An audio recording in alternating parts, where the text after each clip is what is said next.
जय हिंद दोस्तों, इस वीडियो में हम देखने वाले हैं 801 एचबी सेट का 2024 में जो क्लास 10th हिंदी का क्वेश्चन पेपर आया हुआ था उसका पूरा सोल्यूशन देखने वाले हैं। और दोस्तों यह आपके 2025 में जो बोर्ड परीक्षा होने वाला है उसके लिए मोस्ट इंपोर्टेंट क्वेश्चन पेपर है, इसलिए वीडियो को एंड तक देखिएगा और चैनल पर नए हैं तो चैनल को सब्सक्राइब कर लीजिएगा। चलिए हम वीडियो को स्टार्ट करते हैं। और आप पहले ही बता रहा हूँ भाई, अगर वीडियो थोड़ा धुंधला दिखाई दे रहा हो तो अपनी वीडियो की क्वालिटी को इंक्रीज कर लेना, क्योंकि यह पेपर थोड़ा धुंधला है। अब चलिए हम पहला क्वेश्चन से स्टार्ट करते हैं। तो देखिए आपका यहाँ पर पहला क्वेश्चन दिया हुआ था कि शुक्ल युगीन लेखक हैं, तो इसका जो सही था वह बी वाला सही था, माखनलाल चतुर्वेदी। दूसरा क्वेश्चन दिया हुआ था गुनाहों का देवता रचना की विधा क्या है। तो सबसे पहले समझिए गुनाहों की देवता किसकी रचना है, तो यह रचना है धर्मवीर भारती की। इसकी विधा पूछा है तो इसकी विधा हो जाएगी दोस्तों उपन्यास विधा, आत्मकथा नहीं होगा, ध्यान दीजिएगा, उपन्यास होगा। आगे तीसरा क्वेश्चन किशोरीलाल गोस्वामी की रचना है, तो इसका डी सही था इंदुमती, और इसकी जो विधा है दोस्तों वह है कहानी। चौथा क्वेश्चन देखते हैं दोस्तों, ध्रुव स्वामिनी के लेखक हैं, तो आप सभी जानते हैं ध्रुव स्वामिनी के लेखक जयशंकर प्रसाद जी हैं। पांचवा क्वेश्चन दिया हुआ था संस्कृति और सभ्यता निबंध के निबंधकार हैं, तो यह है दोस्तों सी ऑप्शन हो जाएगा आचार्य रामचंद्र शुक्ल।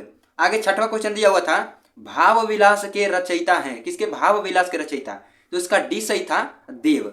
आगे बढ़ेंगे, सातवां क्वेश्चन दिया हुआ है कि रीति मुक्त काव्य धारा की रचना है, तो रीति मुक्त काव्य धारा की जो रचना है वह सुजान सागर है। आगे बढ़ेंगे, आठवां क्वेश्चन दिया हुआ था दूसरा सप्तक का प्रकाशन वर्ष, तो दूसरा सप्तक का प्रकाशन वर्ष बी वाला सही हो जाएगा 1951 ईस्वी में। अब देखिए दोस्तों, इसको याद करने का सिंपल सा ट्रिक है, आप याद कर लीजिए कि पहला सप्तक का प्रकाशन वर्ष कब है, तो वह है 1943। अब दूसरा पूछेगा तो उसमें 8 जोड़ दीजिए, तो 8 जोड़ेंगे तो 1951, तो यह दूसरा सप्तक हो गया। और अगर तीसरा पूछता है तो दूसरे वाले में 8 और जोड़ दीजिए, तो वह हो जाएगा 1959। इस प्रकार आप याद रख सकते हैं। आगे बढ़ेंगे, आगे आपका नौवां क्वेश्चन दिया हुआ था प्रगतिवादी युग के कवि हैं, तो इसका ए वाला सही था शिव मंगल सिंह सुमन।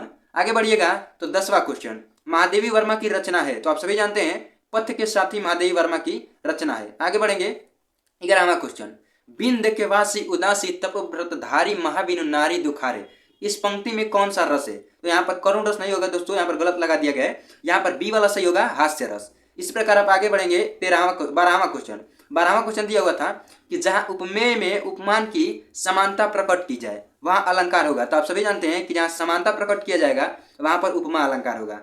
आगे 13वां क्वेश्चन देखते हैं दोस्तों, सोरठा छंद के दूसरे और चौथे चरण में मात्राएं होती है। देखिए दोस्तों, आपका यहाँ पर बोला है दूसरे और चौथे चरण में, तो दूसरे और चौथे चरण में जो होती है दोस्तों वह डी वाला सही हो जाएगा, 13 मात्राएं होती हैं।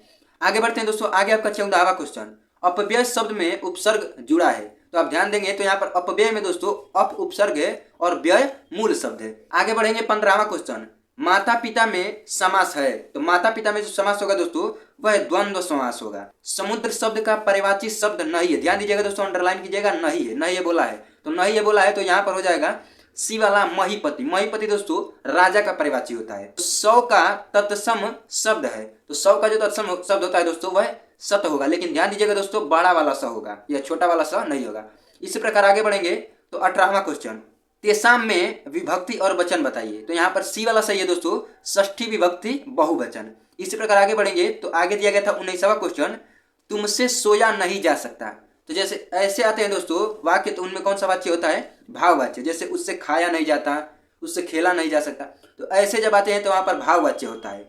आगे 20वां क्वेश्चन देखेंगे दोस्तों, विकारी पद नहीं है, ए दिया गया था गाय, बी दिया गया था सभा, सी दिया गया था प्रतिदिन और डी दिया गया था रमेश। तो देखिए दोस्तों इस क्वेश्चन में थोड़ा कंफ्यूजन है क्योंकि इसके कई आंसर हो रहे हैं। विकारी पद नहीं है अर्थात अविकारी है, तो अविकारी में देखिए दोस्तों गाय भी आता है, प्रतिदिन भी है, तो ये 2 हो जा रहे हैं, इसलिए यहाँ पर क्वेश्चन में थोड़ा कंफ्यूजन है। चलिए हम आगे वर्णनात्मक प्रश्न देखते हैं। तो वर्णनात्मक प्रश्न देखेंगे तो देखिए आपका जो सबसे पहला आता है गद्यांश वाला, उसमें पहला जो दिया गया था वह है आपका भारतीय संस्कृति वाला जो चैप्टर है डॉक्टर राजेंद्र प्रसाद का, उससे दिया गया था। आगे बढ़ेंगे तो आगे आपका जो दिया गया था अथवा में वह दिया गया था रामधारी सिंह दिनकर का जो है ईर्ष्या तू ना गई मेरे मन से, उस वाले चैप्टर से।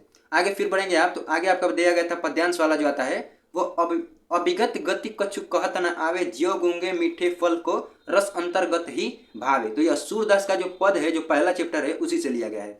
आगे पढ़ेंगे तो अथवा में आपका दिया गया था चल अंचल में झरझराते पथ में जुगनू के स्वर्ण फूल, यह दिया गया था।